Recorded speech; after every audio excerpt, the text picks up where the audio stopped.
Paradoxical Sajid পর্ব ২০ কুরআন বিজ্ঞান কাকতালীয় নাকি বাস্তবতা। দেবাশিস বলল, ধর্মগ্রন্থগুলোর মধ্যে বিজ্ঞান খোঁজা আর অ্যামাজন জঙ্গলের রেড ইন্ডিয়ানদের মধ্যে সভ্যতার খোঁজা একই ব্যাপার, দুটোই হাস্যকর। ওর কথায় অন্যরা খুব ক্ষিপ্ত হয়ে উঠল। সাকিব বলল, দেখ দেবাশিস, অন্য ধর্মগ্রন্থগুলোর ব্যাপারে জানি না, তবে আল কোরআনে এমন অনেক বৈজ্ঞানিক ফ্যাক্ট নিয়ে বলা আছে যা বিজ্ঞান অতি সম্প্রতি জানতে পেরেছে। দেবাশিস বিদ্রূপ করে বলল, এই জন্যই তো মুসলমানদের কেউই নোবেল পায় না বিজ্ঞানের, সব ওই ইহুদি খ্রিস্টানরাই মেরে দেয়। তখন আবার বলিস না যে ইহুদি খ্রিস্টান কোরআন পড়ে এসব বের করেছে। হা হা হা, পারিস ও ভাই তোরা, হা হা হা। রাকিব বলল, নোবেল লাভ করার উদ্দেশ্যে তো কোরআন নাজিল হয়নি। কোরআন এসেছে একটি গাইড বুক হিসেবে, মানুষকে মুত্তাকি বানাতে। তো? দেবাশিসের প্রশ্ন। রাকিব কিছু একটা বলতে যাচ্ছিল, ঠিক সে সময় সাজিদ বলে উঠল, আমি দেবাশিসের সাথে একমত, আমাদের উচিত না ধর্মগ্রন্থগুলোর মধ্যে বিজ্ঞান খোঁজা। সাজিদের কথা শুনে আমরা সবাই থ হয়ে গেলাম। কোথায় সে দেবাশিসকে যুক্তি আর প্রমাণ দিয়ে একহাত নেবে, তা না উল্টো সে দেবাশিসের পক্ষে সাফাই করছে। সাজিদ আবার বলতে লাগল, আরও ক্লিয়ারলি, বিজ্ঞান দিয়ে ধর্মগ্রন্থগুলোকে যাচাই করা ঠিক না, কারণ ধর্মগ্রন্থগুলো ইউনিক, পাল্টানোর সুযোগ নেই, কিন্তু বিজ্ঞান প্রতিনিয়তই পাল্টায়। বিজ্ঞান এতই ছলনাময়ী যে পৃথিবীর ইতিহাসের সবচেয়ে সেরা বিজ্ঞানী আলবার্ট আইনস্টাইনকেও তার দেওয়া মত তুলে নিয়ে ভুল স্বীকার করতে হয়েছে। দেবাশিস বলল, মানে তুই কি বলতে চাস? সাজিদ মুচকি হাসল, বলল, দোস্ত, আমি তো তোকেই ডিফেন্ড করছি। বলছি যে ধর্মগ্রন্থে বিজ্ঞান খোঁজা আর তা দিয়ে ধর্মগ্রন্থ জাজ করাটা বোকামি। আচ্ছা বাদ দে, দেবাশিস, শেক্সপিয়ারের রচনা তোর কাছে কেমন লাগে রে? একটু অবাক হলাম, এই আলোচনায় আবার শেক্সপিয়ার কোথায় এসে পড়ল। যা হোক, কাহিনী কোন দিকে মোড় নেয় দেখার অপেক্ষা করা ছাড়া উপায় নেই। ভালো লাগে? কেন? হেলমেট পরেছিস? হ্যাঁ। পরে নিশ্চয়ই কান্না পেয়েছে। দেবাশিস বাঁকা চোখে সাজিদের দিকে তাকালো। সাজিদ বলল, আরে বাবা, এটা তো কোনো রোম্যান্টিক রচনা না যে এটা পড়ে মজা পেয়েছিস কিনা জিজ্ঞেস করব। এটা একটা করুণ রসভিত্তিক রচনা। এটা পড়ে মন খারাপ হবে, কান্না পাবে, এটাই স্বাভাবিক, তাই নয়? দেবাশিস কিছু বলল না। সাজিদ আবার বলল, শেক্সপিয়ারের আ মিডসামার্স নাইট ড্রিম পড়েছিস, কিংবা কমেডি অফ এরার্স? হ্যাঁ, কমেডি অফ এরার্স পড়ে নিশ্চয়ই হেসে কুটি কুটি হয়েছিস, তাই না? হা হা হা। দেবাশিস বলল, হ্যাঁ, মজার রচনা। সাজিদ বলল, তোকে শেক্সপিয়ারের আরেকটি নাটকের নাম বলি, হয়তো পড়ে থাকবি। নাটকের নাম হচ্ছে হেনরি দ্য ফোর্থ। ধারণা করা হয় শেক্সপিয়ার এই নাটকটি লিখেছেন ১৫৯৭ সালের দিকে এবং সেটি প্রিন্ট হয় ১৬০৫ সালের দিকে। তো? আরে বাবা, বলতে দে। সেই নাটকের এক পর্যায়ে মৌমাছিদের নিয়ে দারুণ কিছু কথা আছে। শেক্সপিয়ার দেখিয়েছেন যে পুরুষ মৌমাছিদের একজন রাজা থাকে। রাজাটা নির্ধারিত হয় পুরুষ মৌমাছিদের ভেতর থেকেই। রাজা ব্যতীত অন্যান্য মৌমাছিদের হল সৈনিক মৌমাছি। এই সৈনিক মৌমাছিদের কাজ হল মৌচাক নির্মাণ, মধু সংগ্রহ থেকে শুরু করে সব। রাজার নির্দেশ মতো সৈনিক মৌমাছিরা তাদের প্রত্যাহিক কাজ শেষ করে দিনের একটি নির্দিষ্ট সময়ে রাজা মৌমাছির কাছে জবাবদিহি করে। অনেকটা প্রাচীন যুগের রাজা বাদশাহীর শাসনের মতো আর কি। আমরা সবাই শেক্সপিয়ারের গল্প শুনছি, কারও মুখে কোনো কথা নেই। সাজিদ আবার শুরু করল, চিন্তা কর, শেক্সপিয়ারের আমলেও মানুষজনের বিশ্বাস ছিল যে মৌমাছি দুই প্রকার, পুরুষ মৌমাছি আর স্ত্রী মৌমাছি। স্ত্রী মৌমাছি খালি সন্তান উৎপাদন করে আর বাদবাকি কাজকর্ম করে পুরুষ মৌমাছি। সাকিব বলল, তেমনটা তো আমরাও বিশ্বাস করি, এবং এটাই তো স্বাভাবিক, তাই না? এরকমটাই হওয়া স্বাভাবিক ছিল, কিন্তু মৌমাছির জীবনচক্র অন্যান্য কীটপতঙ্গের তুলনায় একদম আলাদা। কীরকম? রাকিবের প্রশ্ন। সাজিদ বলল, ১৯৭৩ সালে অস্ট্রিয়ান বিজ্ঞানী Karl von Frisch physiology of medicine বিষয়ে সকল গবেষণার জন্য চিকিৎসা বিজ্ঞানে নোবেল পুরস্কার পেয়েছেন। তার গবেষণার বিষয় ছিল মৌমাছির জীবনচক্র, অর্থাৎ মৌমাছিরা কিভাবে তাদের জীবন নির্বাহ করে। এই গবেষণা চালাতে গিয়ে তিনি এমন সব আশ্চর্যজনক জিনিস সামনে নিয়ে এলেন যা শেক্সপিয়ারের সময়কার পুরো বিশ্বাসকে পাল্টে দিল। তিনি ফটোগ্রাফি এবং অন্যান্য বৈজ্ঞানিক পদ্ধতি অবলম্বন করে দেখিয়েছেন যে মৌমাছি দুই প্রকার নয়, মৌমাছি আসলে তিন প্রকার। প্রথমটা হল পুরুষ মৌমাছি, দ্বিতীয়টা হল স্ত্রী মৌমাছি। এই মৌমাছিদের বলা হয় কুইন বি। এরা শুধু সন্তান উৎপাদন করা ছাড়া আর কোনো কাজ করে না। এই দুই প্রকার ছাড়াও আরও এক প্রকার মৌমাছি আছে। লিঙ্গভেদে এরাও স্ত্রী মৌমাছি, কিন্তু প্রকৃতিগতভাবে এরা সন্তান জন্মদানে অক্ষম। সোজা কথায় এদের বন্ধা বলা যায়। আমি বললাম, ও আচ্ছা। সাজিদ আবার বলতে লাগল, বিজ্ঞানী কার্ল ভন ফ্রেশ এই বিশেষ শ্রেণীর স্ত্রী মৌমাছিদের নাম দিয়েছেন ওয়ার্কার বি বা কর্মী মৌমাছি। এরা কুইন বি তথা রানী মৌমাছি থেকে আলাদা একটি দিকেই, সেটা হল রানী মৌমাছির কাজ হল সন্তানোৎপাদন, আর কর্মীদের কাজ সন্তান জন্ম দেওয়া ছাড়া অন্য সব। সাকিব বলল, বাহ, দারুণ তো!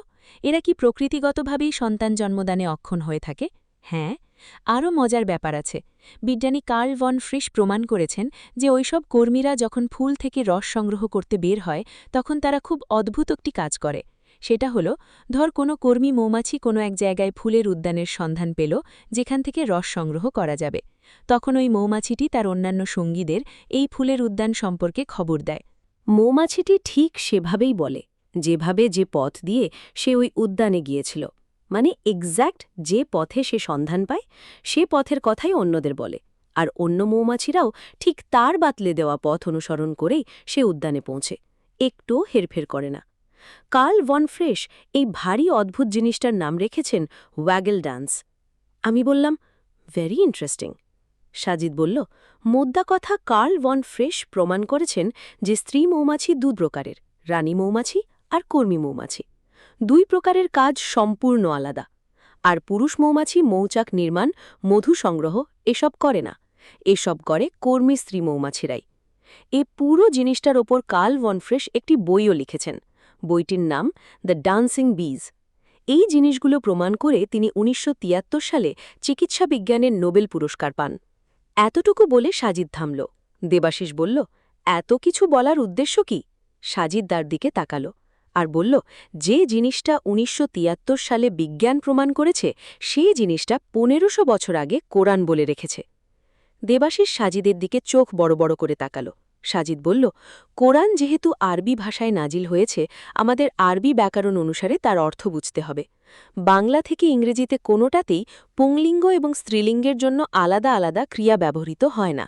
যেমন ইংলিশে পুংলিঙ্গের জন্য আমরা বলি হি ডাজ দ্য ওয়ার্ক, আবার স্ত্রীলিঙ্গের জন্যও বলি শি ডাজ দ্য ওয়ার্ক। খেয়াল করো, দুটো বাক্যে জেন্ডার পাল্টে গেলেও ক্রিয়া পাল্টেনি। পুংলিঙ্গের জন্য যেমন ডাজ, স্ত্রীলিঙ্গের জন্য ডাজ। কিন্তু আরবিতে সেরকম নয়। আরবিতে জেন্ডার ভেদে ক্রিয়ার রূপ পাল্টে যায়। আমরা মনোযোগী শ্রোতার মতো শুনেছি। সে বলে যাচ্ছে, কোরআনে মৌমাছির নামে একটি সূরা আছে, নাম সূরা আল নাহল। এই সূরার ৬৮ নম্বর আয়াতে আছে যে, হে মুহাম্মদ, আপনার রব মৌমাছিকে আদেশ দিয়েছেন যে মৌচক বানিয়ে নাও পাহাড়ে, বৃক্ষে এবং মানুষ যে গৃহ নির্মাণ করে তাতে।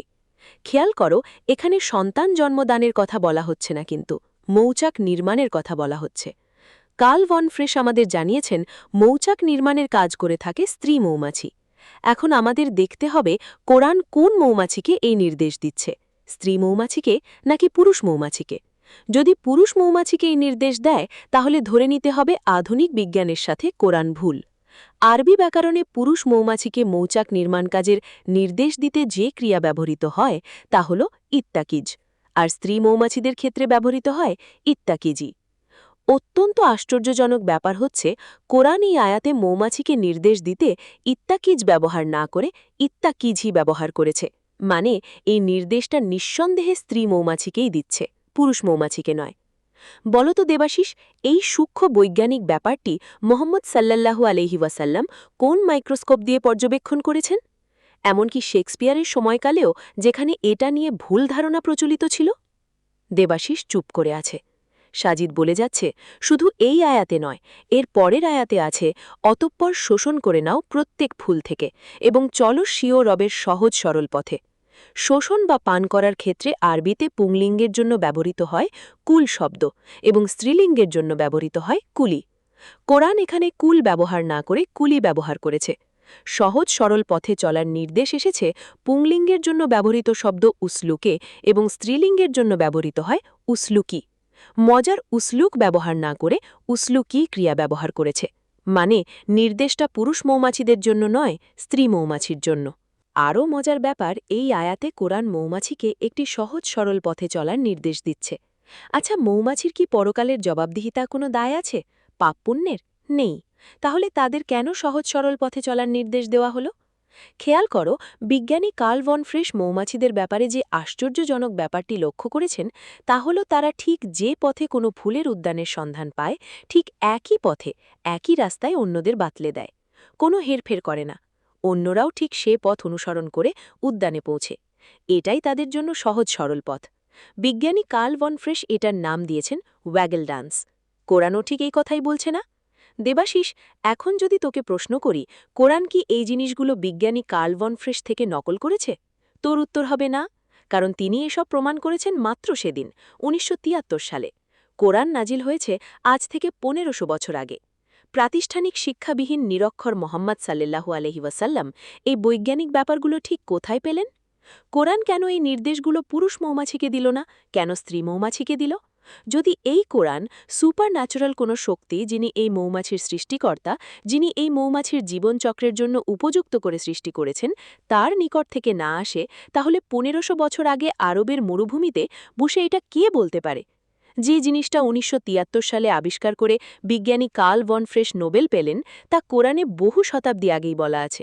কই, মুসলিমরা কি দাবি করছে কার্ল ভন ফ্রেশ কোরআন থেকে নকল করেছে? করেনি। মুসলিমরা কি তার নোবেল পুরস্কারে ভাগ বসাতে গেছে? না, যায়নি। কারণ এর কোনোটাই কোরআনের উদ্দেশ্য নয়। আমরা কোরআনকে বিজ্ঞান দিয়ে বিচার করি না, বরং দিন শেষে বিজ্ঞানী কোরআনের সাথে এসে কাঁধে কাঁধ মিলায়। এটুকু বলে সাজিদ থেমে গেল। দেবাশিস কিছুই বলছে না। সাকিব আর রাকিবের চেহারাটা তখন দেখার মতো। তারা খুবই উৎফুল্ল এবং খুশমেজাজি একটা চেহারা নিয়ে দেবাশিসের দিকে তাকিয়ে আছে, যেন তারা বলতে চাইছে, দে দে বেটা, পারলে একবার উত্তর দে।